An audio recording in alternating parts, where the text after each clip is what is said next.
आज का चैप्टर है the fundamental unit of life, जो कि क्लास 9th का है, चैप्टर 5। तो इसमें हम पढ़ेंगे सेल के बारे में, जो फंडामेंटल यूनिट ऑफ लाइफ है हमारी। तो बेसिस ऑफ लाइफ यानी आधार क्या है हमारे जीवन का? सेल, जिसको हम हिंदी में कहते हैं कोशिका।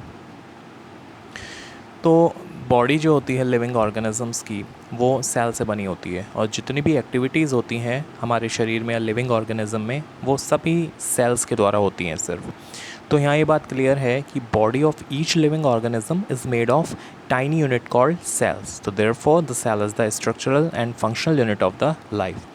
यानी कि जो जीवों का शरीर है, जीवित प्राणियों का शरीर है, वो छोटी छोटी यूनिट से मिलकर बना होता है, जिससे सेल यानी कोशिका कहते हैं। तो इस प्रकार से सेल हमारी स्ट्रक्चरल और फंक्शनल यूनिट कहलाती है। बात करते हैं डिस्कवरी की, कि खोज कैसे हुई। तो सबसे पहले एक ब्रिटिश साइंटिस्ट थे रॉबर्ट हुक नाम के। उन्होंने 1665 में कुछ जो पेड़ होता है उसकी जो छाल होती है, उसमें पतले पतले स्लाइस लिए कॉर्क के, और अपने द्वारा बनाए हुए एक सिंपल माइक्रोस्कोप से उनको ऑब्ज़र्व किया। और जो उन्होंने छोटी छोटी यूनिट्स देखी, उसमें एक जैसी स्ट्रक्चर देखी, उनको उन्होंने सेल नाम दे दिया। एक्चुअली जो सेल्स थी जो रॉबर्ट हुक ने ऑब्ज़र्व की थी, वो डेड सेल्स थी। ठीक है। तो इस तरह के छोटे छोटे कंपार्टमेंट्स उन्होंने अपने माइक्रोस्कोप से ऑब्ज़र्व किए, और इन छोटे छोटे कंपार्टमेंट को उन्होंने सेल, कोशिका नाम दिया। 1674 में ल्यूवेनहॉक नाम के वैज्ञानिक ने लिविंग सेल्स, जीवित कोशिकाओं को देखा अपने इम्प्रूव्ड माइक्रोस्कोप से।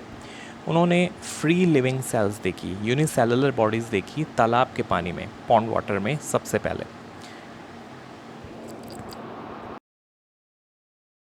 1831 में रॉबर्ट ब्राउन ने सेल में जो न्यूक्लियस होता है, बीचों बीच एक स्ट्रक्चर पाई जाती है जो पूरा कंट्रोल करता है सेल को, फंक्शंस को, उसको ऑब्ज़र्व किया।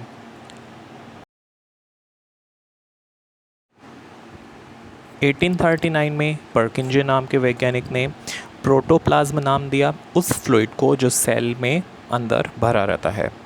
फिर 1838 में श्लाइडेन, 1839 श्वान ने सेल थ्योरी यानी कोशिकावाद दिया। The cell theory and its exceptions. तो साइंटिस्ट ने 19th सेंचुरी यानी 19वीं शताब्दी में जितनी भी डिस्कवरीज़ की थी, उसके आधार पर उन्होंने कंक्लूड किया, निष्कर्ष निकाला कि जानवरों की और प्लांट्स की जो उनका बॉडी होती है, वो सेल से मिलकर बनी होती है, और ये सेल्स रेस्पॉन्सिबल होती हैं जितने भी वाइटल एक्टिविटीज़ और बायोलॉजिकल कैरेक्टरिस्टिक्स हैं लिविंग ऑर्गेनिज्म के, उनके लिए। German zoologist Theodor Schwann and German botanist Matthias Jakob Schleiden ने सेल थ्योरी दी 1838-1839 में। इस थ्योरी के अनुसार फर्स्ट पॉइंट है, जितने भी लिविंग ऑर्गेनिज्म हैं इन सब का शरीर बहुत सारी सेल या एक सेल से बना होता है। सेकंड है कि सेल जो है जितनी भी लाइफ प्रोसेस होती हैं उनकी एक फंडामेंटल यूनिट है, और जितनी भी एक्टिविटीज़ होती हैं ऑर्गेनिज्म में, वो सभी सेल्स में कंप्लीट होती हैं।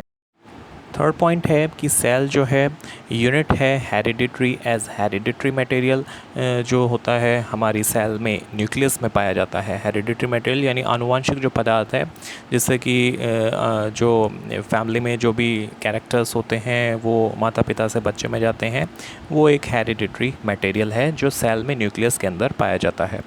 4 नंबर है कि जो नई सेल बनती है वो हमेशा पुरानी एग्जिस्टिंग सेल से ही बनती है।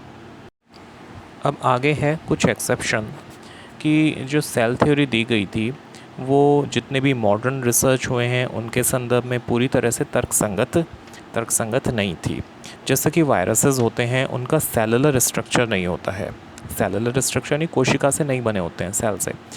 और जो लिविंग ऑर्गेनिज्म हैं वो सेलुलर नहीं होते हैं।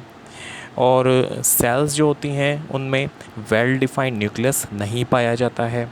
एग्जाम्पल कि बैक्टीरिया और ब्लू ग्रीन एल्गी जो होते हैं उनमें न्यूक्लियर मेम्ब्रेन नहीं पाया जाता है, और जो न्यूक्लियस में जितना भी मटेरियल पाया जाता है वो साइटोप्लाज्म में डिफ्यूज्ड रहता है।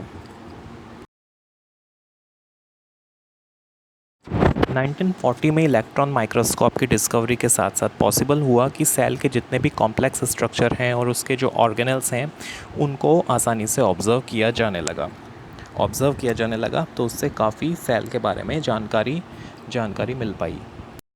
मैग्नीफाइंग लेंस की खोज के बाद डिस्कवरी हुई माइक्रोस्कोपिक वर्ल्ड की। बहुत सारे छोटे छोटे ऑर्गेनिज्म जो सिंगल सेल से बने होते हैं, example amoeba, Chlamydomonas, Paramecium, bacteria, इन सबको आसानी से ऑब्जर्व किया जाने लगा, इनकी खोज हुई।